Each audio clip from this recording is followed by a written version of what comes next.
So a little bit of time ago early on this year, I made a video talking about the best iPhones to pick up in 2021. Now, I want to kind of break down the worst iPhones to pick up in 2021. Now, I try to think of like specific iPhones from like different categories and all that stuff, but honestly, I just couldn't think of it. I think pretty much what I came up with was that any iPhone from 2014 or below is not really worth it anymore, specifically the ones that are not supported with software. So, if you have an iPhone 3GS or an iPhone 4, those are going to be probably the worst iPhones to pick up. The 4S, the 5, the 5S, but the 6 and the 6 Plus, the iPhone 6 and 6 Plus, I would probably say those are the worst iPhones to pick up right now that are still kind of publicly available. When I go to eBay, when I go to Amazon, I don't really see a lot of ads for iPhone 4s or 5s, so those kind of go like hand in hand, but I still see some ads and still see some listings for an iPhone 6 or 6 Plus.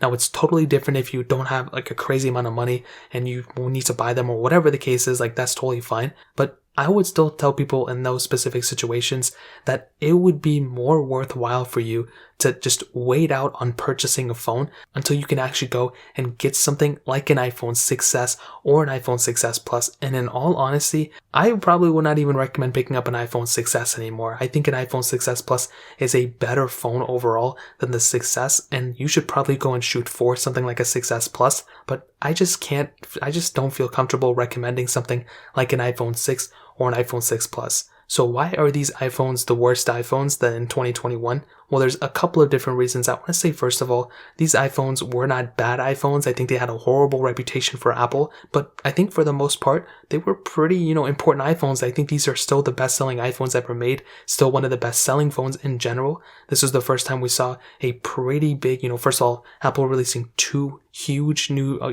different screen sizes. This is the first time we saw that. And I think as a whole, these devices did overall net positive for Apple than negative. But as stated before, in this day and age in 2021, the biggest problem that I have with the iPhone 6 and 6 Plus is the software. It's not going to be getting any more versions of software. It's getting iOS 12, but it's still only getting supplemental security updates on iOS 12. It's not getting full OS updates.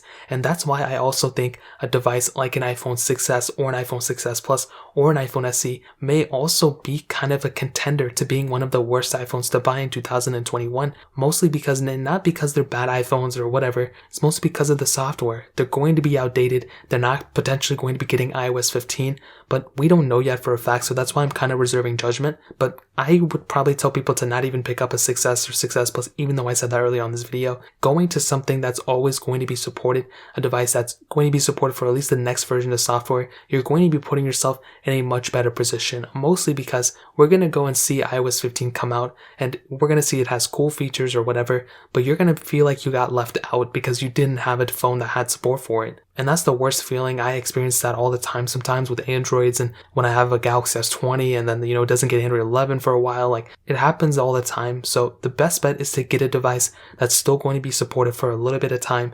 And that's why I made the video about the best iPhones to pick up for each pricing category. Even though I did put the 6S and 6S Plus in those videos, I think it's okay for the time being right now. But if you can, getting an iPhone 7 or the 7 Plus would probably be the lowest I would recommend in this day and age in 2021. Anything below an iPhone 6 or 6 Plus, I would not recommend purchasing. 6 or 6 Plus, it's just not worth it in 2021. And I honestly think those are the worst iPhones to pick up in 2021. The 6S, 6S Plus SE are kind of like in the middle, but the 7 and 7 Plus, the iPhone, 8, those are the type of phones I would recommend more so than the ones below those. So that really pretty much covers it up. If you guys have any other questions or anything like that, let me know in the comment section below. Hit the like button, that would mean so much as well, but definitely hit that subscribe button. Every single subscriber that we get really does count, so it means so much if you guys could hit that. Also check out the other links down in the description as well. My Twitter, my Instagram, my other channels. More importantly, everything else, I love every single one of you guys. Hopefully I'll catch you guys in the next video. Peace out till then.